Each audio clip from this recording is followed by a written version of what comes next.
Arrête de te mentir. Tu n'es pas en paix parce que tu restes accroché à ce que tu aurais déjà dû lâcher.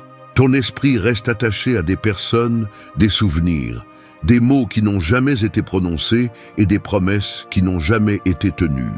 Tu appelles cela amour, loyauté ou espoir, mais en réalité c'est une chaîne qui te retient prisonnier. Personne ne peut retrouver la liberté intérieure s'il insiste pour porter tout ce qui lui fait du mal. Tu as remis ton calme entre des mains étrangères, espérant que d'autres te donnent de la valeur avec leur attention, leur approbation ou leur présence. Mais chaque fois que tu cèdes ta paix à quelque chose que tu ne contrôles pas, tu perds un morceau de toi. Il n'y a pas de pire prison que celle de dépendre émotionnellement de quelqu'un ou de quelque chose pour te sentir complet. Le stoïcisme ne vient pas adoucir tes blessures ni te dire que tout va bien. Il vient te rappeler que la vie est dure, que le monde ne va pas changer pour toi et que ton véritable pouvoir réside dans la façon dont tu choisis de réagir. Tu ne décides pas qui part, qui te fait du mal ou qui t'oublie, mais tu décides si ces choses continuent à avoir du pouvoir sur toi. Aujourd'hui, tu n'as pas besoin de plus de conseils superficiels. Ce dont tu as besoin, c'est de lâcher la corde qui te retient, d'arrêter de supplier des réponses, de poursuivre des explications, de vivre comme si ton bonheur dépendait de quelqu'un d'autre. La paix mentale n'est pas un cadeau que l'on attend, c'est une conquête. Dans cette vidéo, il n'y aura pas de mots doux ni d'excuses pour justifier ta souffrance. Nous allons parler de discipline émotionnelle, de courage pour affronter tes propres attachements et de la force nécessaire pour aimer sans chaîne. Se taire quand le silence est plus sage et embrasser l'inévitable sans se briser de l'intérieur. Si tu es prêt à cesser d'être l'otage de ton passé et à retrouver ta liberté intérieure, alors écoute attentivement les leçons à venir, car elles seront le premier pas pour revenir à toi. 1. Lâche la corde. Si tu as déjà vu quelqu'un couler dans l'eau tout en s'accrochant désespérément à quelque chose qui l'entraîne vers le bas, tu sais que le plus difficile n'est pas de nager vers le rivage, c'est de lâcher ce qui le fait couler. C'est exactement ce que tu fais chaque fois que tu t'accroches à des personnes, des souvenirs ou des situations qui n'ont plus de place dans ta vie. Tu crois que tenir cette corde te maintient en sécurité, mais en réalité, c'est ce qui t'empêche de remonter à la surface. La première étape pour retrouver ta liberté intérieure est d'avoir le courage de lâcher prise. Cela semble simple, mais c'est l'acte le plus difficile, car cela signifie accepter que ce à quoi tu t'accroches ne t'appartient pas, ne te définit pas et n'est pas sous ton contrôle. Lâcher prise n'est pas abandonner ni se rendre, c'est retrouver le droit de respirer sans dépendre de ce que tu ne peux pas changer. Beaucoup s'accrochent à des relations brisées parce qu'ils pensent que lâcher prise équivaut à perdre. D'autres gardent de vieilles rancunes parce qu'ils croient que les lâcher, c'est pardonner l'impardonnable. Il y a aussi ceux qui ne lâchent pas une idée de l'avenir qui n'est jamais arrivé, convaincus que céder cette illusion signifie accepter l'échec. Mais le véritable échec est de rester attaché à quelque chose qui ne te laisse pas avancer. Les stoïciens savaient que la cause de la souffrance n'est pas dans les faits, mais dans notre réaction à ces faits. Épictète l'a résumé ainsi. Ce qui nous perturbe n'est pas ce qui nous arrive, mais ce que nous pensons de ce qui nous arrive. Si tu comprends cela, tu verras que la corde qui te lie n'est pas la personne qui est partie, ni l'erreur que tu as commise, ni le temps perdu. C'est ton interprétation de ce qui s'est passé, ton besoin de tout contrôler. Lâcher prise nécessite deux choses, le courage d'accepter la réalité et l'humilité d'admettre que tout n'est pas entre tes mains. Lorsque tu décides d'arrêter de te battre avec ce qui est déjà passé, tu découvres que le poids que tu portais n'était pas le souvenir, mais ta résistance à le laisser partir. Commence par te demander « Qu'est-ce que je gagne à tenir ceci ? À qui cela sert-il que je reste attaché à une douleur qui ne change rien ?» La réponse est presque toujours à personne. La seule chose que tu gagnes est de rester prisonnier de ce qui n'existe plus. Une façon pratique de lâcher prise est d'écrire ce qui te retient. Mets en mots ce qui te fait mal. Et ensuite, observe si cette douleur dépend de quelque chose que tu peux changer. Si ce n'est pas le cas, reconnais que cette bataille est terminée et que persister dans celle-ci n'est qu'une perte d'énergie inutile. Ensuite, déchire le papier ou range-le loin. C'est un geste symbolique, mais puissant, car il montre à ton esprit que tu es prêt à le laisser partir. Une autre pratique stoïcienne est la dichotomie du contrôle. Sépare ce qui est en ton pouvoir de ce qui ne l'est pas. Ta réaction, tes habitudes, tes paroles, ta discipline, tout cela est sous ton contrôle. Ce que les autres pensent, ce qu'ils décident ou ce que le temps a emporté, non. Lorsque tu te concentres uniquement sur ce que tu peux changer, la corde perd sa force. Lâcher prise n'est pas toujours un acte visible. Parfois, il ne s'agit pas de bloquer quelqu'un, de brûler de vieilles lettres ou de quitter un lieu. Parfois, lâcher prise, c'est arrêter de tourner en rond dans ta tête, c'est arrêter de justifier, de demander pourquoi, de fantasmer sur une fin différente. C'est le moment où tu décides de ne plus nourrir cette histoire avec ton attention. Cela peut faire mal au début. C'est normal. La douleur n'est pas un signe que tu te trompes, mais que l'attachement se brise. Tu le ressentiras comme un vide, mais ce vide n'est pas de la solitude, c'est de l'espace. De l'espace pour la paix, pour revenir à toi, pour apprendre à vivre sans dépendre de quelque chose qui n'existe plus. Lâcher la corde est un acte de rébellion contre l'idée que tu as besoin de t'accrocher à tout pour ne pas perdre. 2. Aime s'enchaîne. L'amour ne devrait pas se sentir comme une cage, mais beaucoup ont été éduqués à le confondre avec la possession. Ils croient que aimer, c'est surveiller, exiger, réclamer des explications pour chaque silence et attendre que l'autre personne devienne la principale ou unique source de leur bonheur. Ce type d'amour ne libère pas, il asservit. Il vous rend dépendant de l'humeur, des décisions et de la présence de quelqu'un d'autre. Vous perdez votre centre chaque fois que vous cherchez en d'autres la sécurité que vous devriez trouver en vous. Aimer s'enchaîne ne signifie pas aimer moins. Cela signifie aimer mieux. Cela signifie que vous ne donnez pas votre dignité en échange de miettes d'affection, que vous ne renoncez pas à votre liberté par peur d'être abandonné, que vous ne poursuivez personne pour lui prouver votre valeur. Quand vous aimez avec des chaînes, vous devenez l'otage du besoin. Quand vous aimez librement, vous partagez sans vous perdre. L'amour que le stoïcisme propose est un amour qui respecte la nature changeante de la vie. Marc Aurèle a écrit « Aime le destin qui t'est donné » et cela s'applique aussi aux personnes. Personne n'est obligé de rester pour toujours, pas même toi. Quand tu comprends cela, tu arrêtes de mendier des attentions et tu apprends à apprécier la compagnie tant qu'elle est présente, sans être obsédé par le fait de la retenir. Aimer s'enchaîne commence par comprendre que personne n'est venu au monde pour te compléter. Croire le contraire est à l'origine de nombreuses blessures. Tu ne cherches pas ta moitié d'orange parce que tu n'es pas une moitié. Tu es un être complet qui choisit de partager son chemin. Ce que tu partages est un extra, pas une béquille pour soutenir ton vide. Demande-toi, aimes-tu parce que tu veux partager ta vie ou parce que tu as peur d'être seul ? Si ta réponse penche vers la peur, alors ce que tu ressens n'est pas de l'amour, c'est de la dépendance. Et la dépendance finit toujours par étouffer la relation et toi-même. Une pratique stoïcienne pour cultiver l'amour libre est le détachement conscient. Cela ne signifie pas froideur ou indifférence. Cela signifie que tu te souviens que l'autre a son propre destin, ses propres décisions et que tu ne peux pas les contrôler. Tu l'aimes pour ce qu'il est, pas pour ce que tu espères qu'il soit. Ce type d'amour élimine le ressentiment qui surgit lorsque les attentes ne sont pas remplies. Cela implique également de cesser d'exiger des preuves constantes. Tu n'as pas besoin que quelqu'un te répète tous les jours qu'il t'aime pour le croire, ni de vérifier chaque geste à la recherche de signes de trahison. L'obsession de contrôler les sentiments des autres est une chaîne que tu te poses toi-même. Aimer librement, c'est avoir assez confiance pour ne pas mesurer chaque pas. Si tu veux le pratiquer, commence par renforcer ta propre valeur. Quand tu te sens suffisant par toi-même, tu n'attends pas qu'un autre confirme ton importance. Fais des choses qui nourrissent ton caractère. Prends soin de ta santé mentale. Apprends à apprécier ta propre compagnie. La personne qui se sent complète ne cherche pas de chaîne pour la lier. Elle cherche des mains pour l'accompagner. Un outil utile est la réflexion quotidienne.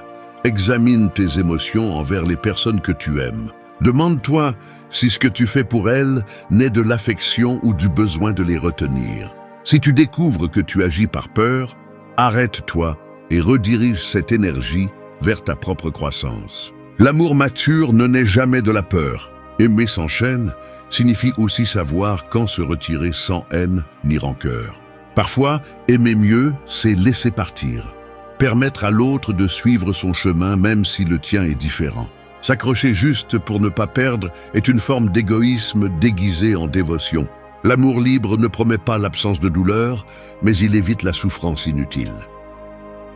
3. Accepte le silence.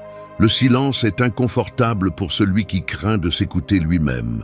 Beaucoup de personnes préfèrent le bruit constant, les conversations vides ou les réseaux sociaux allumés jour et nuit, juste pour ne pas affronter ce que leur esprit murmure quand tout devient calme. Mais le silence n'est pas un ennemi. C'est le maître que beaucoup évitent parce qu'il révèle des vérités que nous ne voulons pas toujours entendre. Accepter le silence, c'est apprendre à ne pas réagir à chaque provocation externe ni à chaque émotion interne. C'est arrêter de remplir chaque pause avec des explications, des justifications ou des mots inutiles. Le monde moderne te fait croire que le silence est vide, alors qu'en réalité, c'est l'espace où commence la véritable clarté. Le stoïcisme enseigne que tout ne mérite pas une réponse, ni que tout problème nécessite une discussion. Marc Aurèle a écrit « La meilleure défense est de ne pas sembler affecté ». Cela ne signifie pas l'indifférence. Cela signifie que tout ne mérite pas ton énergie, ni que chaque commentaire nécessite ton attention. Apprendre à se taire est parfois plus puissant que 1000 arguments. Accepter le silence est aussi un acte de maîtrise de soi. Souvent, l'impulsion de parler naît de la peur. Peur de perdre le dernier mot, peur d'être mal interprété, peur que l'autre pense qu'il a gagné. Mais réagir sans réfléchir a tendance à aggraver les choses. Le silence n'est pas toujours une reddition. Il est souvent une déclaration de domination sur soi-même. Dans les relations personnelles, le silence peut être un refuge. Tu n'as pas besoin d'expliquer chaque décision que tu prends, ni de justifier chaque pas que tu fais.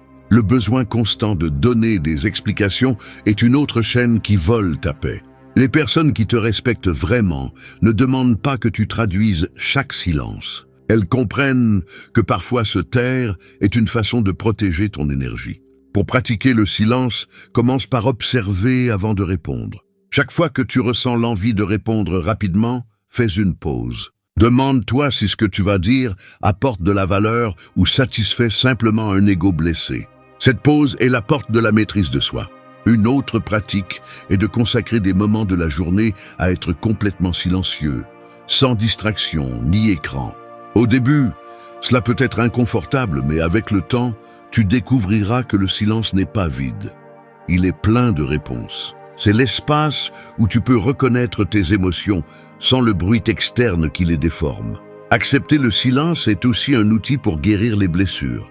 De nombreuses discussions prolongées ne font que perpétuer la douleur, tandis qu'un silence bien choisi coupe le cycle de conflit. Se taire n'efface pas ce qui s'est passé, mais te permet de le traiter sans nourrir plus de ressentiment. Le silence t'apprend à écouter.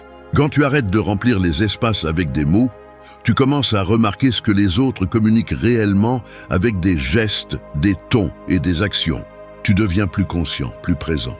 Le stoïcisme est en grande partie apprendre à être présent sans se laisser emporter par le bruit des impulsions. Imagine que ton esprit est un lac. Chaque mot inutile, chaque discussion inutile, chaque pensée répétitive est une pierre qui agite l'eau. Le silence est quand tu arrêtes de jeter des pierres et que le lac commence à se calmer, révélant le reflet clair de ce qui se trouve en dessous. Accepter le silence n'est pas facile dans un monde qui récompense le scandale et confond le volume avec le pouvoir. Mais le véritable pouvoir réside dans le calme de celui qui n'a pas besoin de crier pour se faire respecter, ni de parler pour se sentir fort. 4. Vis le présent. La plupart des gens ne vivent pas dans le présent. Ils habitent dans les fantômes du passé ou dans les illusions de l'avenir. Ils se réveillent en pensant à ce qu'ils ne peuvent plus changer ou à ce qui n'existe pas encore. Et pendant ce temps, l'instant qu'ils ont devant eux leur échappe comme de l'eau entre les doigts. C'est ironique, le seul moment réel est celui que tu vis en ce moment même, et pourtant c'est celui qui est le plus négligé. Vivre le présent ne signifie pas oublier le passé, ni ignorer l'avenir. Cela signifie ne pas permettre à l'un ou à l'autre de te voler l'instant présent. Le passé n'a plus de pouvoir sur toi, sauf celui que tu décides de lui accorder. Et l'avenir, aussi bien que tu le planifies, reste incertain. La seule chose que tu peux habiter, apprécier et transformer est le moment présent.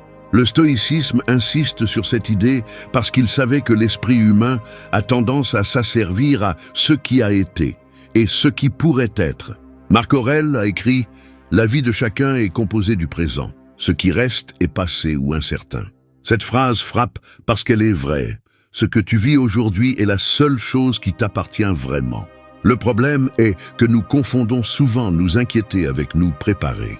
Penser à ce qui pourrait mal se passer demain ne te rend pas plus fort. Cela ne fait que te voler de l'énergie pour affronter le présent.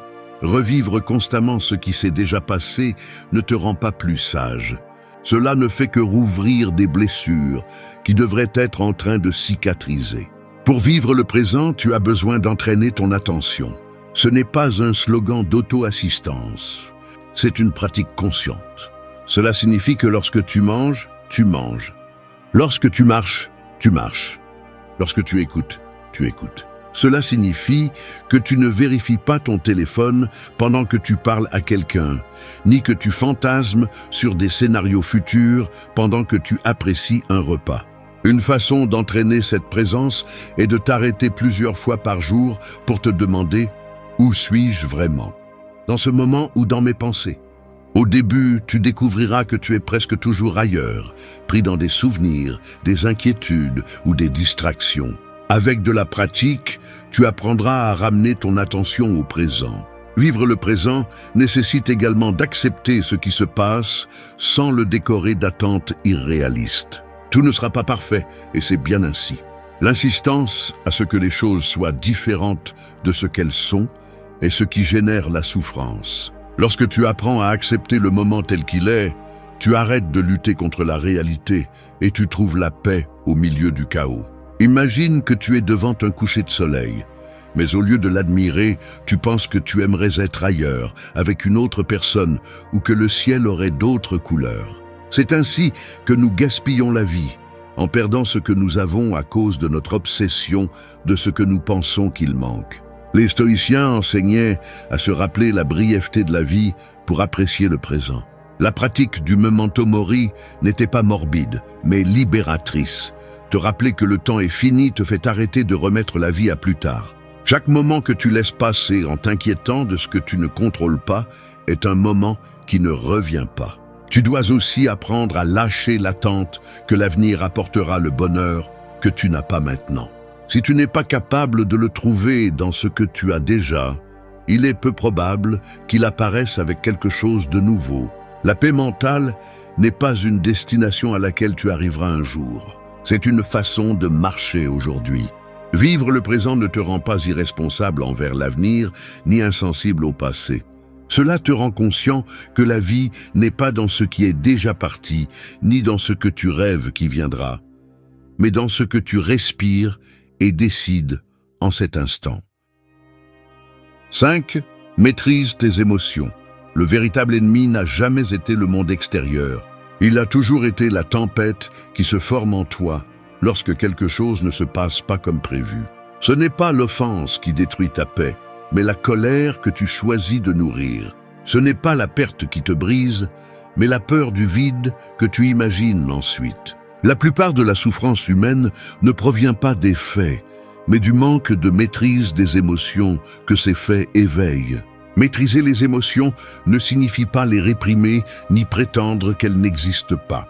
Cela signifie les reconnaître, comprendre d'où elles viennent et apprendre à répondre consciemment plutôt que de réagir impulsivement.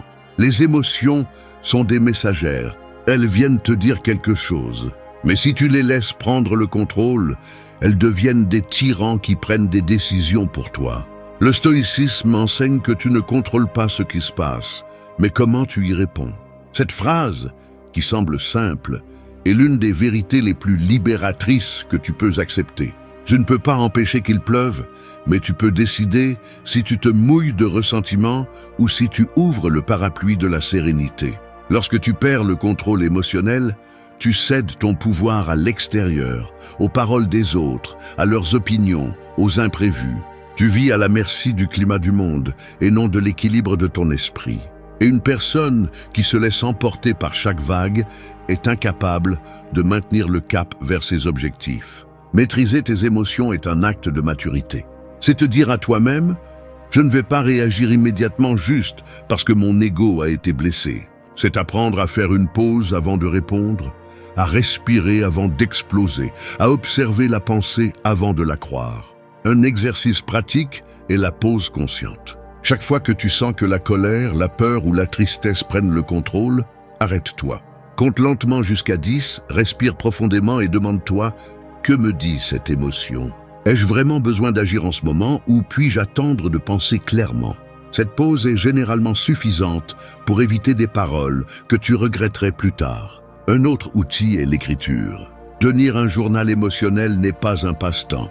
C'est une façon de sortir ce que tu as à l'intérieur pour qu'il ne gouverne pas depuis l'ombre. Lorsque tu décris ce que tu ressens, tu enlèves du pouvoir au chaos intérieur. Ce qui semblait auparavant être une tempête devient quelque chose de compréhensible, quelque chose que tu peux gérer. La maîtrise émotionnelle nécessite également de surveiller ce qui nourrit ton esprit. Passer des heures à consommer des conflits étrangers, des critiques sur les réseaux sociaux ou des nouvelles alarmantes renforce l'habitude de réagir avec colère ou anxiété. Si tu prends soin de ce que tu permets d'entrer dans ton esprit, tu auras moins de batailles à mener en toi. Rappelle-toi que maîtriser les émotions ne signifie pas éliminer la douleur. La douleur est inévitable. Tu perdras, tu seras déçu, tu subiras des injustices. Ce que tu peux éviter, c'est la souffrance supplémentaire qui découle de la résistance, de vouloir que les choses soient différentes de ce qu'elles sont. Imagine que tu es au milieu d'une tempête en mer. Tu ne peux pas arrêter la pluie ni calmer le vent, mais tu peux contrôler le gouvernail. Ce gouvernail, c'est ton esprit. Tant que tu le tiens fermement, peu importe la hauteur des vagues, tu continues à diriger ton bateau là où tu veux aller. Une personne émotionnellement maîtrisée n'est pas froide ni distante. C'est quelqu'un dont la sérénité se transforme en force. Elle inspire le respect parce qu'elle ne s'effondre pas face à la provocation et ne perd pas sa dignité dans la colère. Si tu veux retrouver ta liberté intérieure, commence par ne pas être l'esclave de ce que tu ressens. Les émotions sont éphémères. Ne les laisse pas décider de ton destin. 6. Remercie pour ce que tu as. L'insatisfaction constante est comme un puits sans fond. Peu importe combien tu essaies de le remplir, il exige toujours plus. Beaucoup de gens vivent en croyant que le bonheur est de l'autre côté de ce qu'ils n'ont pas encore, et cette quête sans fin devient un piège mental qui leur vole la paix. Ils demandent à l'univers plus d'opportunités, plus d'amour, plus de reconnaissance, mais ils s'arrêtent rarement pour reconnaître la valeur de ce qu'ils possèdent déjà. Remercier pour ce que tu as n'est pas un acte mièvre ni une phrase à la mode. C'est l'un des outils les plus puissants pour retrouver la liberté intérieure. Celui qui n'apprend pas à apprécier ce qui est devant lui sera esclave du désir perpétuel, car il croira toujours qu'il lui manque quelque chose. Les stoïciens le comprenaient très bien. Les sages ne souffraient pas de manquer de richesse parce qu'ils savaient que l'essentiel était déjà en eux. La gratitude ne vient pas du fait d'avoir tout, mais de savoir voir assez dans ce qui est déjà présent. Cela signifie se réveiller chaque jour en reconnaissant que tu as la vie, que tu peux encore respirer, que tu as encore la chance de changer ce que tu n'aimes pas. Lorsque tu ignores ces vérités, tu vis comme si la vie te devait quelque chose, et cela te condamne à la frustration. Pratiquer la gratitude ne signifie pas ignorer tes objectifs ou te contenter de ce qui ne fonctionne pas. Cela signifie que tu ne conditionnes pas ta paix à ce qui n'est pas encore arrivé. C'est comprendre que la valeur de ce que tu as aujourd'hui ne diminue pas parce que tu poursuis encore. Pour la développer, commence par le simple. Au réveil, mentionne 3 choses pour lesquelles tu es reconnaissant, aussi petites soient-elles. Cela peut être la santé, le toit qui t'abrite, la présence de quelqu'un que tu aimes, ou même les leçons que les difficultés ont laissées. Cette habitude entraîne ton esprit à se concentrer sur ce qui s'ajoute plutôt que sur ce qui manque. Une autre pratique stoïcienne est de se rappeler l'impermanence des choses. Tout ce que tu as aujourd'hui pourrait ne pas être là demain. Les personnes que tu aimes, ta santé, ton temps. Cette pensée ne cherche pas à te déprimer, mais à te réveiller. Elle t'invite à profiter et à prendre soin de ce que tu possèdes maintenant. Marc Aurèle avait l'habitude de réfléchir à la brièveté de la vie pour ne pas gaspiller le présent avec des plaintes. La gratitude transforme également la façon dont tu affrontes les problèmes. Lorsque tu remercies même pour les défis, tu arrêtes de les voir comme des punitions et tu les reconnais comme des opportunités de te renforcer. La douleur que tu considérais auparavant comme injuste devient un maître. Ne plus remercier pour ce que tu as affaibli l'envie et la comparaison. Il n'y a pas de chaîne plus lourde que de mesurer ta vie à celle des autres. Lorsque tu pratiques la gratitude, tu reconnais que le succès des autres ne diminue pas ta propre valeur, ni ta possibilité de t'améliorer. Pense à quelqu'un qui perd tout du jour au lendemain. Soudain, il comprend le trésor qui se trouvait dans le quotidien, dans ce qu'il prenait auparavant pour acquis. N'attends pas que la vie te prenne quelque chose pour commencer à l'apprécier. La gratitude est, en fin de compte, un acte de liberté parce qu'elle t'apprend à ne pas dépendre des circonstances extérieures pour te sentir en paix. C'est comme ouvrir les yeux au milieu de la tempête et découvrir que même s'il pleut, tu peux encore bouger, tu peux encore respirer. Il y a encore quelque chose à prendre soin et à protéger. Celui qui apprend à remercier pour ce qu'il a ne devient pas conformiste, il devient fort. Parce qu'il ne marche plus dans le monde avec le sentiment de manquer, mais avec la certitude qu'il possède assez pour continuer. Cette certitude te rend pouvoir et sérénité. Elle cesse de t'esclaviser le désir de plus et le cœur trouve le repos. 7. Donne sans attendre. Le véritable poids de nombreuses déceptions ne réside pas dans ce que tu donnes, mais dans ce que tu espères recevoir en retour. On nous a appris que chaque geste mérite une récompense, que chaque faveur doit être rendue multipliée et que chaque marque d'affection doit être réciproque. Avec cette mentalité, même l'acte le plus noble finit par se transformer en une transaction déguisée en bonté. Lorsque tu donnes avec l'attente de recevoir, tu te condamnes à la frustration, car la vie rend rarement les choses de la manière et au moment que tu imagines. Donner sans attendre est un acte de libération. Cela signifie que ta générosité ne dépend pas de la réponse de l'autre, que ta paix n'est pas liée à la gratitude d'autrui ni au résultat que tu n'as jamais contrôlé. Ce que tu donnes de bon cœur est déjà complet en soi.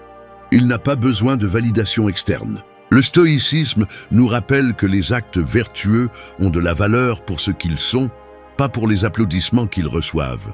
Sénèque disait que le véritable bien se fait par amour du bien, pas pour la récompense. Pratiquer ce principe te protège de l'amertume qui surgit lorsque tu aides quelqu'un et que tu ne reçois pas la reconnaissance que tu espérais.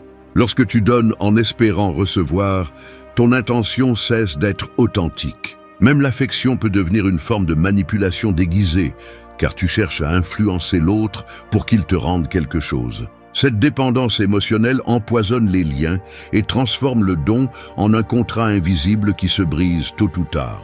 Commence par questionner tes motivations. Le fais-tu parce que cela vient de toi ou parce que tu attends un geste en retour? Si tu découvres qu'une attente cachée se cache derrière ta générosité, il est temps de changer de perspective. La vraie valeur réside dans le fait que tu agis en accord avec tes principes, pas dans le fait que les autres répondent selon ton désir. Une pratique simple est d'offrir quelque chose de petit chaque jour. Un mot d'encouragement, un geste aimable, du temps, de l'aide, sans l'annoncer, sans chercher des regards d'approbation. Avec le temps, tu remarqueras que la satisfaction la plus profonde ne vient pas de la réaction des autres, mais de la cohérence avec toi-même. Donner sans attendre s'applique aussi dans les relations les plus proches. Parfois, nous pensons que l'affection doit être mesurée. Je t'ai donné ceci, maintenant c'est à mon tour de recevoir. Cette mentalité détruit l'intimité car elle transforme l'amour en une balance constante. Aimer librement signifie que tu choisis d'offrir le meilleur de toi-même, parce que c'est qui tu décides d'être, pas parce que tu attends un retour identique. Lorsque tu apprends à donner sans attendre, tu découvres que le ressentiment perd de sa puissance. Personne ne peut te décevoir en ne répondant pas comme tu le voulais, parce que ta paix n'en dépendait pas. Cette attitude renforce également ton caractère. Elle t'apprend à agir par conviction, pas pour une récompense. Le plus grand bénéfice de donner ainsi est qu'il te rend le contrôle de ta propre satisfaction. Tu ne vis plus en fonction des réponses des autres, ni des récompenses externes. Ce que tu donnes te définit toi, pas le destinataire. Dans un monde où tout est mesuré et négocié, celui qui donne sans attendre retrouve une liberté rare et puissante, celle de vivre fidèle à ses propres valeurs, sans chaînes invisibles qui le lient à l'approbation des autres. 8. Embrasse l'inévitable. La lutte la plus épuisante n'est pas contre ce qui se passe, mais contre ce que nous insistons à nier. Nous passons une grande partie de notre vie à résister à des faits que nous ne pouvons pas changer. La perte de quelqu'un, le passage du temps, les fins inattendues, les décisions des autres. Nous voulons que les choses soient différentes et en ne réussissant pas, nous restons coincés dans la frustration. Ce n'est pas la douleur qui détruit la paix mentale, mais la résistance à l'accepter. Embrasser l'inévitable ne signifie pas se rendre ni se résigner passivement. C'est une acceptation active, une façon de regarder la réalité en face sans fuir ni l'embellir. C'est reconnaître que certaines batailles ne se livrent que dans l'esprit, où nous essayons de réécrire le passé ou d'arrêter le cours naturel des changements. Le stoïcisme enseigne que la sérénité naît lorsque nous cessons de lutter contre ce que nous ne contrôlons pas. Épictète disait que la liberté est obtenue en s'alignant avec la nature des choses, pas en les forçant à s'adapter à nos désirs. L'inévitable, par définition, ne peut pas être tordu. Nous pouvons seulement décider comment y faire face. L'un des plus grands exemples de cette lutte se produit avec le temps. Nous voulons l'arrêter, revenir en arrière, le faire avancer selon notre convenance. Cette bataille est inutile, mais beaucoup sont esclaves de celle-ci, se lamentant pour les années perdues ou anxieux pour celles qui ne sont pas encore arrivées. Embrasser l'inévitable, c'est apprendre à vivre le passage du temps sans ressentiment, à voir chaque ride, chaque changement comme une partie naturelle du chemin. Il s'agit aussi d'accepter que toute fin n'est pas une tragédie. De nombreuses portes se ferment pour en ouvrir d'autres, mais nous ne le voyons pas parce que nous sommes trop occupés à pleurer celle qui s'est fermée. Lorsque tu embrasses l'inévitable, tu cesses d'insister pour revivre ce qui est déjà terminé et tu commences à construire sur ce que tu as aujourd'hui. Pour le pratiquer, commence par te demander « Qu'est-ce qui est hors de mon contrôle ?» Fais une liste mentale de tout ce qui ne dépend pas de toi, les décisions des autres, le temps, le passé, le cours du temps. Ensuite, arrête de gaspiller de l'énergie à essayer de les changer. Cette énergie libérée peut être investie dans ce qui est entre tes mains. Ton attitude, ta réponse, tes actions.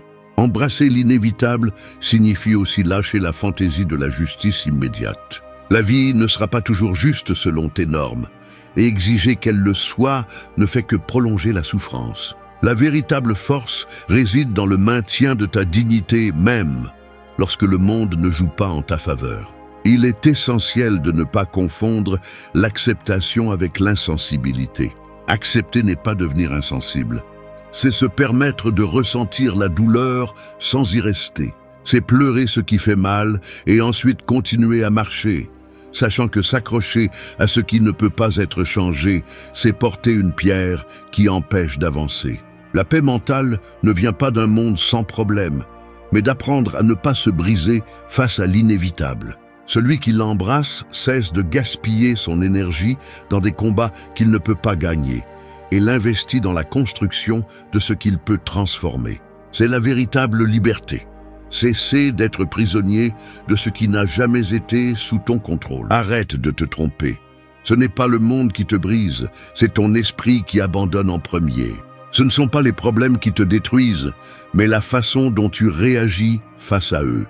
Tu peux être fort physiquement, mais si une simple critique te désarme ou si la peur de l'échec te paralyse, alors tu n'es pas fort, tu sembles seulement fort. La vie ne va pas s'arrêter pour t'attendre ni adoucir ses coups. Chaque jour te mettra face à des défis que tu ne peux pas contrôler. Et c'est là que se révèle qui a un caractère inébranlable et qui ne fait que le prétendre. Le stoïcisme enseigne que la véritable force naît lorsque tu cesses d'être l'esclave de tes émotions. Il ne s'agit pas de devenir froid ou de réprimer ce que tu ressens, mais de t'entraîner pour que la douleur, la peur et l'adversité ne décident pas pour toi. L'esprit est comme un muscle. Si tu ne l'exerces pas, il s'affaiblit. Si tu l'entraînes dans la difficulté, il devient imbattable. C'est la différence entre sombrer sous les coups de la vie ou les utiliser comme des marches pour te relever plus haut. Cette vidéo n'est pas pour ceux qui cherchent de jolies phrases ou qui veulent de la compassion. Elle est pour ceux qui en ont assez de se sentir fragiles, pour ceux qui veulent reprendre le contrôle d'eux-mêmes et affronter le monde avec sérénité, discipline et courage. Ici, tu trouveras 9 leçons pratiques inspirées du stoïcisme, et pas de théories compliquées ni de mots vides, mais des principes que tu peux appliquer dès aujourd'hui pour endurcir ton esprit et cesser de céder du terrain face à l'adversité. Si tu es prêt à arrêter de justifier ta faiblesse, alors il est temps de commencer à forger une force mentale que personne ne peut renverser. 1. Briser les chaînes des attentes. La plupart des gens n'échouent pas parce qu'ils manquent de talent ou d'opportunités. Ils échouent parce qu'ils vivent piégés dans les attentes, celles que les autres leur imposent et celles qu'ils s'inventent eux-mêmes. Ils pensent que la vie devrait les traiter d'une certaine manière, que le monde devrait être plus juste, que les amis devraient les soutenir sans jamais faillir, que l'effort devrait apporter des résultats rapides. Mais la vie ne suit pas ces règles, elle ne l'a jamais fait et ne le fera jamais. Les attentes rigides sont comme des chaînes invisibles. Plus vous vous y accrochez, plus vous vous frustrez lorsque la réalité ne les satisfait pas, et plus vous souffrez pour des choses que vous ne pouvez pas contrôler. Le stoïcisme est brutalement clair sur ce point. La douleur que nous ressentons ne provient pas des faits, mais de l'histoire que nous nous racontons à leur sujet. Épictète disait que ce ne sont pas les choses qui nous perturbent, mais nos opinions sur elles. L'attente est cette opinion anticipée qui dicte comment les choses devraient être, et lorsque la réalité ne se plie pas, nous réagissons avec colère, tristesse ou déception. Celui qui veut développer une force mentale doit briser ses chaînes.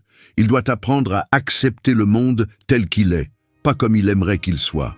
Pensez à combien de fois vous vous êtes senti blessé parce que quelqu'un ne vous a pas apprécié comme vous l'espériez, parce qu'un plan n'a pas été parfait, ou parce qu'un objectif n'a pas été atteint dans le temps que vous vouliez. Cette blessure n'a pas été causée par le fait en lui-même, mais par votre attente non satisfaite. Lorsque vous lâchez l'attente, le coup ne fait plus aussi mal parce que vous cessez de lutter contre l'inévitable. Accepter n'est pas se rendre. Accepter, c'est reconnaître la réalité pour agir à partir de celle-ci avec clarté et force.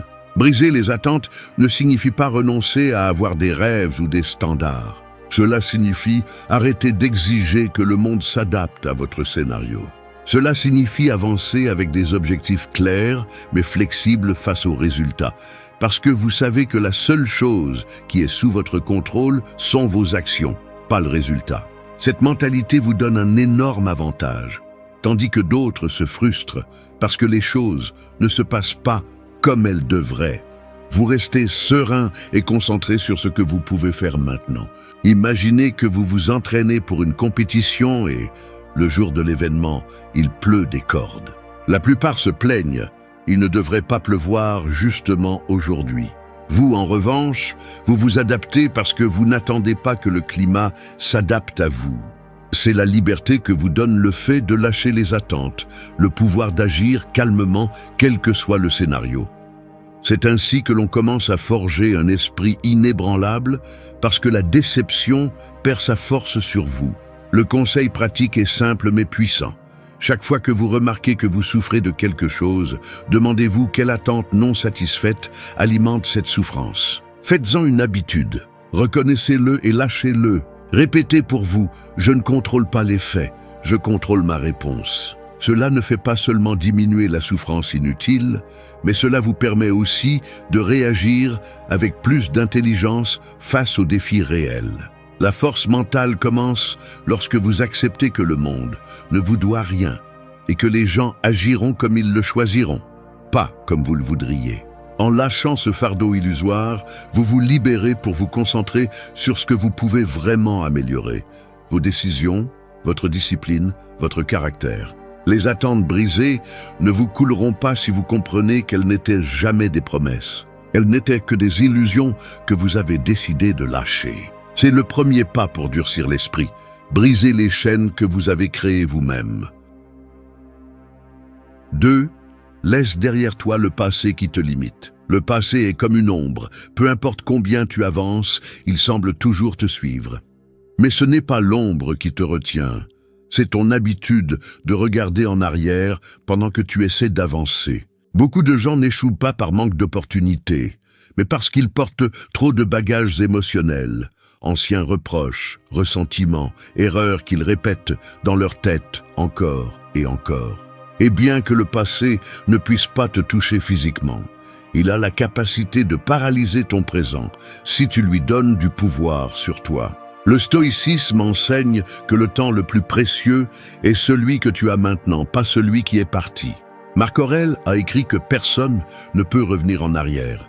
Donc dépenser de l'énergie sur le passé est aussi absurde que d'essayer de capturer de la fumée avec les mains. Pourtant, nous restons attachés à des souvenirs douloureux parce que nous croyons qu'en les revivant, nous trouverons justice ou réparation. Alors qu'en réalité, nous ne faisons que rouvrir des blessures. La véritable force mentale surgit lorsque tu te permets de lâcher ce que tu ne peux plus changer, lorsque tu décides que ta vie ne sera pas définie par des chapitres anciens. Pense à combien de fois tu as justifié ton manque de progrès par des phrases comme « je suis comme ça à cause de ce qui m'est arrivé » ou « si je n'avais pas commis cette erreur ». Chaque fois que tu le fais, tu confies le volant de ta vie à une version de toi qui n'existe plus. L'adversité que tu as vécue a pu te marquer, mais elle n'a pas le droit de gouverner ce que tu fais aujourd'hui. Elle continue d'influencer tant que tu lui donnes la permission. Laisser derrière soi le passé ne signifie pas l'oublier ou prétendre qu'il ne s'est jamais produit. Cela signifie reconnaître qu'il a déjà rempli son rôle, te montrer ce que tu devais apprendre. Chaque blessure peut être un rappel de ta résilience, mais elle ne doit pas devenir une chaîne. Si chaque fois que tu penses à une erreur du passé, tu as l'impression de couler, alors tu n'as rien appris de cette expérience, tu es simplement devenu son prisonnier. Un exercice stoïcien que tu peux pratiquer dès aujourd'hui est d'écrire ce qui te lie encore. Noms, souvenirs, erreurs, voire anciens rêves qui n'ont plus de sens. Lis-les à voix haute et demande-toi ensuite, puis-je changer quelque chose à cela maintenant ? Si la réponse est non, alors répète-toi « Cela a joué son rôle, maintenant je le laisse partir ». Ce petit acte symbolique peut libérer une énorme charge mentale car il transforme ta relation avec ce qui n'existe plus. Le passé a le pouvoir que tu lui accordes. Si tu l'utilises comme une excuse, il te retient. Si tu l'utilises comme un enseignant, il te renforce. La différence réside dans la façon dont tu choisis de le regarder. Chaque fois que le souvenir d'une erreur te poursuit, rappelle-toi, ce qui compte, ce n'est pas ce qui s'est passé, mais ce que je décide de faire maintenant.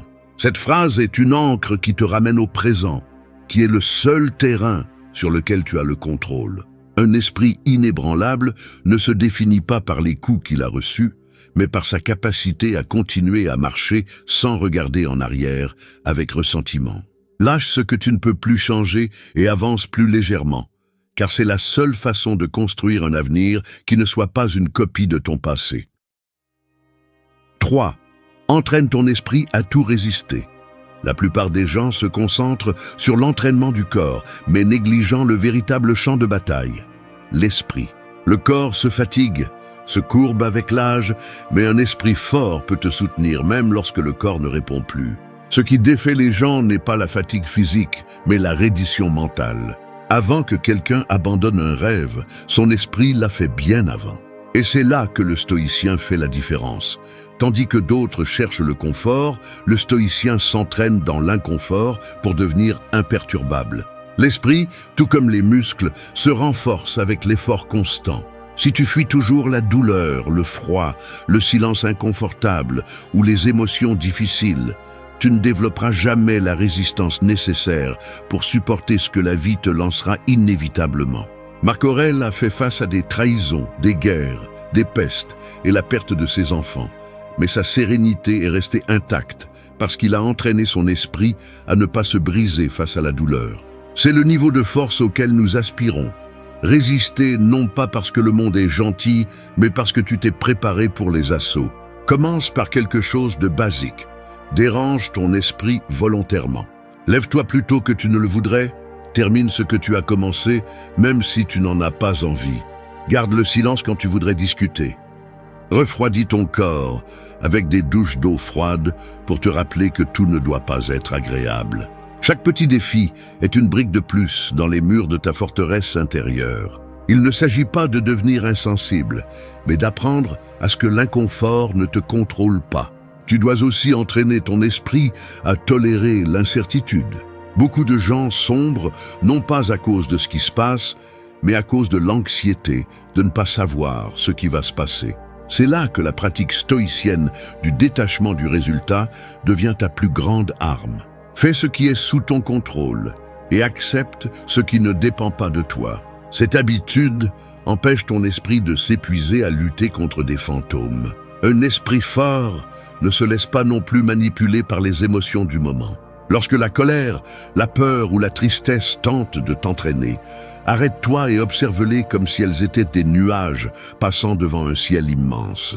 Elles ne sont pas toi, elles ne sont que des états qui viendront et partiront. La capacité de reconnaître cela empêche que tu agisses impulsivement et te maintient ferme lorsque tout autour de toi semble s'effondrer. Pratique quotidienne. Chaque jour, choisis quelque chose de petit que tu éviterais normalement par confort et fais-le. Cela peut être de marcher au lieu de prendre les transports, de résister à l'envie de regarder ton téléphone à chaque silence ou de rester 5 minutes de plus à travailler lorsque ton esprit cherche des excuses pour arrêter. Ces actes simples, répétés avec constance, entraînent ta discipline mentale et te préparent pour des moments difficiles. Un esprit entraîné n'est pas celui qui ne ressent jamais la peur ou la tristesse, mais celui qui les reconnaît sans leur obéir. C'est le véritable bouclier contre les tempêtes externes. Si tu deviens le genre de personne qui reste calme lorsque les autres s'effondrent, non pas parce que tout va bien, mais parce que tu t'es entraîné à tout résister, alors tu auras construit une forteresse que aucune circonstance ne pourra démolir. 4. Fais ce qui est juste sans chercher de témoins. La plupart des gens agissent bien seulement quand quelqu'un les observe. Ils s'efforcent de montrer de la discipline s'ils savent qu'ils recevront des éloges. Ils se comportent avec intégrité tant qu'ils craignent d'être découverts en train de faire le contraire. Mais ce n'est pas une véritable force, c'est agir par commodité. Un caractère inébranlable ne dépend pas du regard des autres.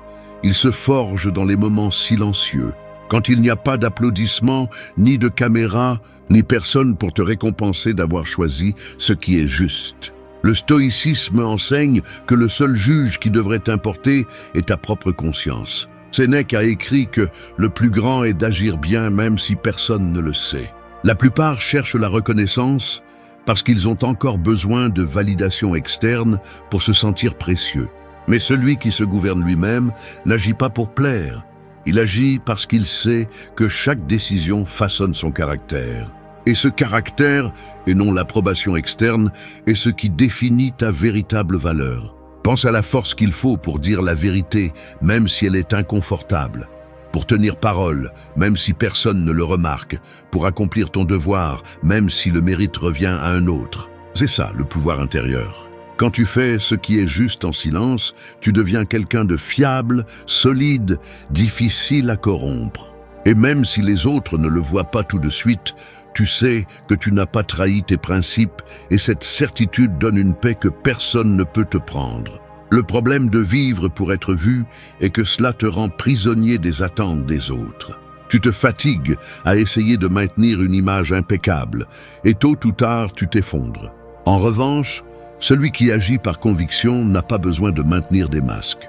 Il peut marcher calmement, sachant que ses actions sont cohérentes même quand il n'y a pas de spectateurs. Cette cohérence est une forme de liberté, et la liberté est un pilier de la force mentale. Pratiquer ce principe dans la vie quotidienne est plus simple qu'il n'y paraît, mais cela demande de la discipline. Fais l'effort d'être ponctuel même si personne ne le valorise, de respecter tes engagements même si la récompense est invisible, de dire non à ce qui trahit tes valeurs, même si personne d'autre ne proteste. Commence par des gestes simples. Rendre ce qui ne t'appartient pas, admettre des erreurs sans chercher d'excuses, ne pas parler mal des autres même si les autres le font.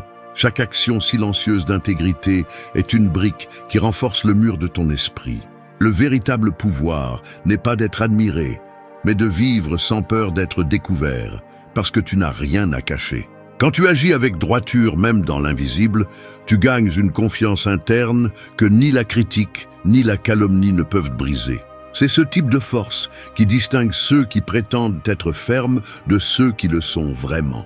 Fais ce qui est juste, même s'il n'y a pas d'applaudissements, même si on te traite de naïf, même si on te taxe d'exagéré. Parce que lorsque le monde essaiera de te tenter ou de te démolir, ton esprit se souviendra que tu n'as pas agi pour l'applaudissement, mais par principe. Et une vie guidée par des principes est une vie impossible à briser. 5. Réfléchis avant de réagir. La plupart des gens se perdent dans leur premier élan. Un commentaire blessant, un regard de mépris, une mauvaise journée au travail, et ils répondent immédiatement avec colère, des mots précipités ou des décisions qu'ils regrettent plus tard. Ce n'est pas la situation qui détruit la paix mentale, mais l'incapacité de s'arrêter avant de réagir. Dans un monde où tout pousse à la vitesse et au bruit, la véritable force réside dans la pause, l'espace entre ce qui se passe et la réponse que tu choisis de donner. Épictète disait que nous ne pouvons pas contrôler ce que font les autres, mais nous pouvons contrôler comment nous répondons. Celui qui ne développe pas ce self-control devient l'esclave de quiconque sait le provoquer. Il suffit que quelqu'un appuie sur le bouton de sa colère ou de sa peur pour qu'il perde le contrôle. C'est pourquoi le stoïcisme insiste sur l'entraînement de l'esprit à maîtriser les impulsions. Chaque réaction inconsciente te vole de l'énergie et pire encore, te fait agir contre tes propres valeurs.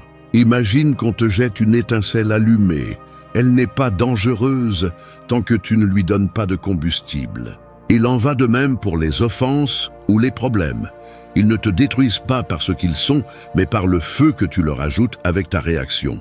La personne qui réfléchit avant de réagir devient comme l'eau. Elle reçoit l'impact, mais ne l'alimente pas. Cette maîtrise n'est pas une faiblesse, c'est du pouvoir à l'état pur. Pour t'entraîner à cela, commence par quelque chose d'aussi simple que de respirer avant de répondre. Cela peut sembler trivial, mais cette seconde d'air est un bouclier qui te permet d'observer ce que tu ressens avant qu'il ne t'emporte. Demande-toi, ma réponse va-t-elle résoudre quelque chose ou simplement aggraver la situation? Cette question brève, posée à temps, peut te sauver de conflits inutiles, de discussions absurdes et de décisions impulsives qui laissent des cicatrices. Une autre pratique utile est de t'imaginer observer la situation de l'extérieur, comme si tu étais un tiers. Ce petit changement de perspective refroidit la colère et éveille le raisonnement. Un stoïcien ne permet pas à une émotion momentanée de décider de son destin. Il s'assure que son action soit délibérée, non le produit de la chaleur du moment. La force mentale ne réside pas dans l'absence d'émotion, mais dans le fait de ne pas être emporté par elle. La peur, la colère ou la tristesse sont inévitables, mais elles n'ont pas à dicter ta conduite. Chaque fois que tu réussis à freiner une réaction impulsive, tu renforces le muscle invisible de la volonté, celui qui te permet de rester ferme lorsque les autres se brisent. Dans la vie quotidienne, cela peut signifier se taire face à une provocation, reporter un message que tu voulais envoyer avec colère, ou choisir de ne pas répondre immédiatement à une critique injuste. Ces petits actes de contrôle, répétés jour après jour, font de toi quelqu'un de plus fort que toute provocation externe. Un esprit inébranlable n'est pas celui qui ne se met jamais en colère, mais celui qui peut se mettre en colère sans perdre son sang-froid. Lorsque tu apprends à réfléchir avant de réagir, tu découvres que beaucoup de batailles sont gagnées en ne les combattant pas. C'est là le véritable triomphe du self-control, vaincre le chaos sans dépenser d'énergie inutile. 6. Transforme l'adversité en allié. Chaque personne, tôt ou tard, se trouve confrontée à des situations qui semblent impossibles à surmonter. La perte d'un être cher, une trahison inattendue, l'échec d'un projet pour lequel vous avez tout donné.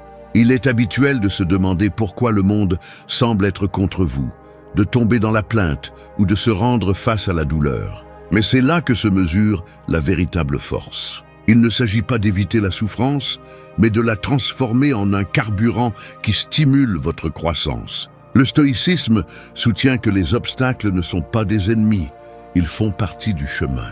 Marc Aurèle a écrit que ce qui se met en travers du chemin devient le chemin. Cela signifie que chaque problème, aussi insupportable qu'il puisse paraître, est une occasion de démontrer votre capacité à résister, à vous adapter et à devenir plus sage. L'adversité n'arrive pas pour vous détruire, elle arrive pour révéler de quoi vous êtes fait. L'erreur la plus courante est de penser que la vie devrait être juste ou facile. Cette attente ne provoque que frustration et affaiblit le caractère. Le monde ne promet ni confort ni équilibre, mais il offre toujours des leçons. Lorsque vous faites face à la douleur en vous demandant « Pourquoi moi ?», vous devenez une victime. Lorsque vous demandez « À quoi cela me sert-il ?», vous devenez un apprenti. C'est cette mentalité qui transforme l'adversité en un professeur implacable mais juste. Pensez à l'acier. Il est forgé par le feu et les coups, pas par les caresses. Il en va de même pour le caractère.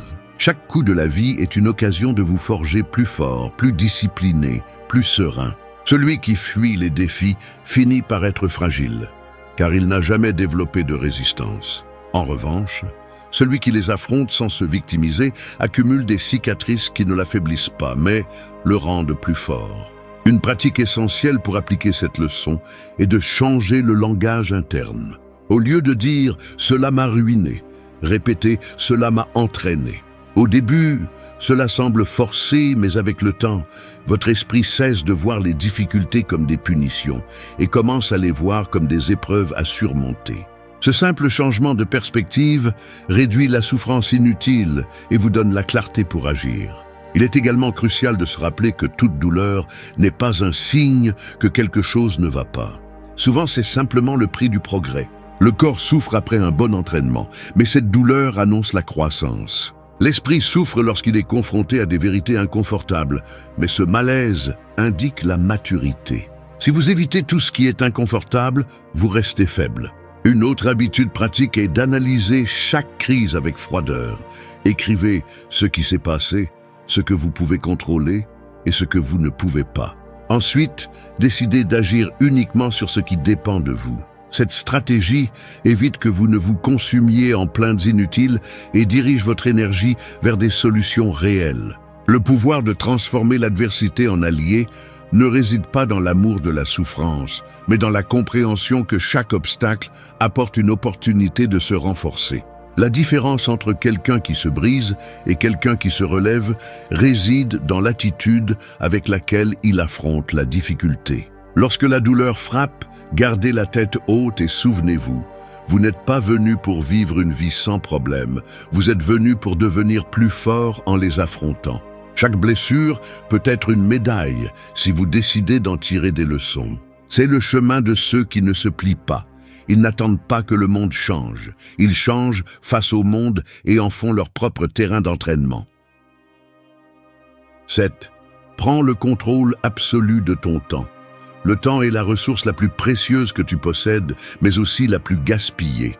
Il s'écoule sans que tu t'en rendes compte dans des conversations inutiles, dans des distractions qui n'apportent rien, dans des inquiétudes qui ne se matérialisent jamais. Ce qui affaiblit la plupart des gens n'est pas le manque de talent ou d'opportunité, mais l'incapacité à gérer leur temps comme s'il comptait vraiment. Chaque minute que tu consacres à quelque chose sans valeur est un morceau de vie que tu ne récupéreras jamais. Les stoïciens comprenaient que le temps ne se dépense pas, il se donne.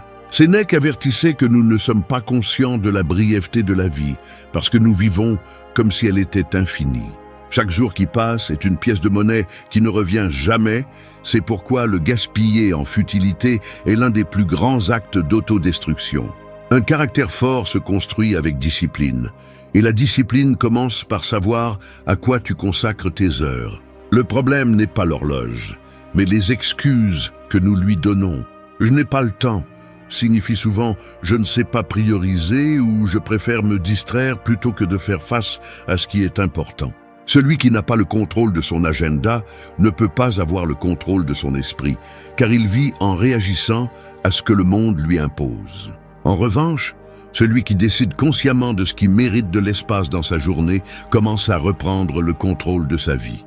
Prendre le contrôle absolu du temps exige d'apprendre à dire non. Dire non à des engagements qui n'ajoutent rien, à des conversations qui ne font que drainer l'énergie, à des réseaux sociaux qui volent des heures déguisées en minutes. Chaque non à l'inutile est un oui à ta croissance. Il ne s'agit pas de devenir inflexible, mais de reconnaître que chaque heure investie dans ce qui n'est pas important est une heure que tu retires à ce qui est important. Une pratique stoïcienne que tu peux appliquer dès aujourd'hui est de commencer la journée en choisissant 3 priorités non négociables et de t'engager à les accomplir avant de te laisser distraire par quoi que ce soit d'autre. Cette habitude t'oblige à vivre avec intention et te protège de te retrouver piégé dans des activités sans but. Une autre clé est de cesser de voir le repos comme une perte de temps. Le repos planifié fait partie du contrôle. Il sert à recharger l'énergie et à maintenir la clarté mentale. Ce qui affaiblit n'est pas le repos, mais le gaspillage du temps en loisirs sans direction, te laissant vidé par des distractions interminables qui ne te nourrissent ni ne te renouvellent. La force mentale fleurit chez ceux qui respectent leur temps, car ils apprennent à se concentrer et à résister aux tentations qui cherchent à les disperser.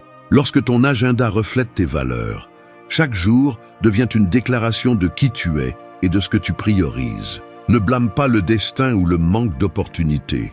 Ta vie est faite de la manière dont tu utilises les heures qui te sont accordées. Celui qui ne protège pas son temps finit par vivre selon les priorités des autres. Le récupérer ne nécessite pas de magie, juste une décision. Décide que ton temps est à toi et utilise-le pour te construire, pas pour t'user. Lorsque tu apprendras à contrôler ton temps, tu arrêteras de sentir que la vie te traîne. Au lieu de réagir au jour, tu commenceras à les diriger. Ce contrôle silencieux sur tes heures est l'un des signes les plus clairs d'un esprit inébranlable. 8. Arrête de te plaindre et cherche des solutions. La plainte est le langage de l'impuissance. C'est le signe d'un esprit qui se sent victime du monde et qui a renoncé à son pouvoir d'agir. Rien n'affaiblit plus le caractère que l'habitude de blâmer le destin, le gouvernement, la famille, le climat, tout sauf soi-même. Se plaindre ne résout rien, ne change rien, ne déplace pas un seul obstacle sur le chemin. Cela ne fait que gaspiller de l'énergie et multiplier le sentiment que tout est perdu. Le stoïcisme est catégorique. Les circonstances ne sont pas le problème. Le problème est la manière dont tu les affrontes. Marc Aurèle a écrit que si quelque chose est sous ton contrôle, agis. Si ce n'est pas le cas, accepte et avance. Se plaindre n'entre dans aucune de ces deux catégories, car ce n'est ni une action ni une acceptation, c'est de la stagnation. Chaque minute que tu utilises pour te plaindre est une minute que tu pourrais consacrer à chercher des alternatives. La plainte a aussi un coût silencieux. Elle nourrit la mentalité de victime. Plus tu te plains, plus tu cèdes le pouvoir sur ta vie à des facteurs externes. Tu te convaincs que tu ne peux rien faire et tu deviens spectateur de ta propre histoire. C'est là la racine de la faiblesse mentale. Vivre comme si tout dépendait de ce que les autres font ou de ce que le hasard décide.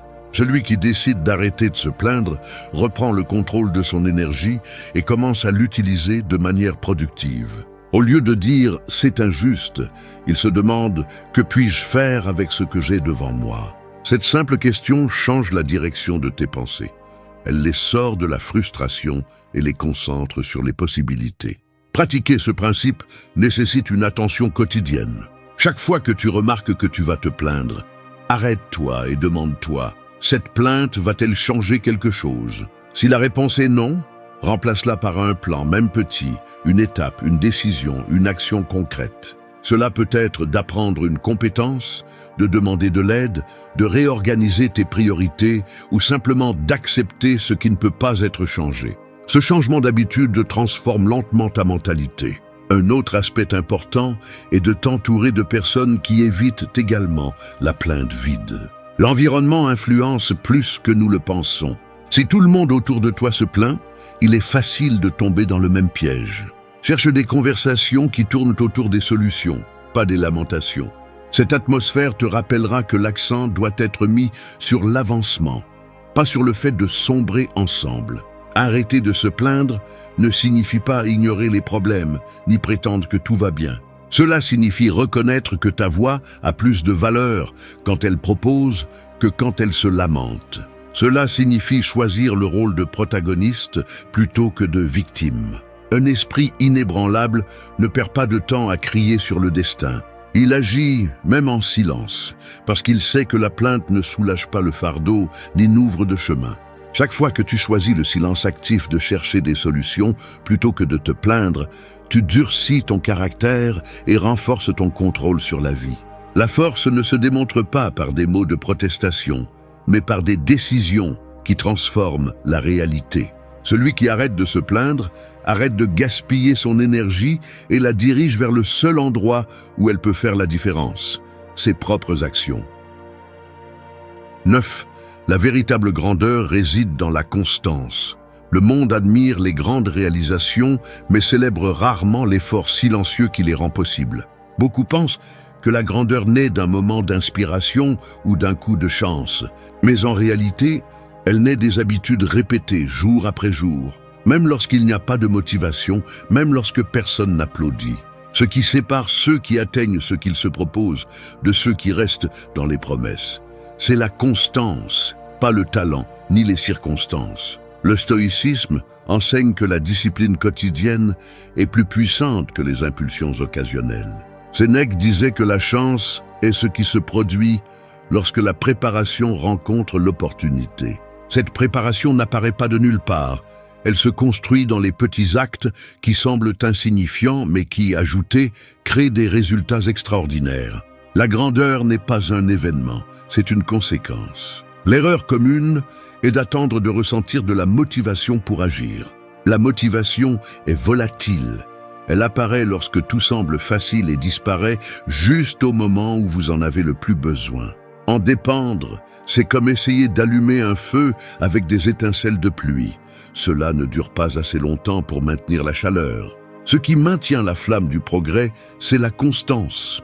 Faire ce qui est nécessaire, même si vous n'en avez pas envie, même si vous êtes fatigué, même s'il semble qu'il n'y ait pas de progrès immédiat.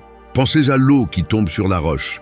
Elle ne la brise pas par sa force, mais par sa persistance. Chaque goutte semble inutile, jusqu'à ce qu'avec le temps, elle transforme la pierre. Ainsi agit la constance dans le caractère et les objectifs. Elle ne produit pas de résultats instantanés, mais elle façonne tout sur son passage.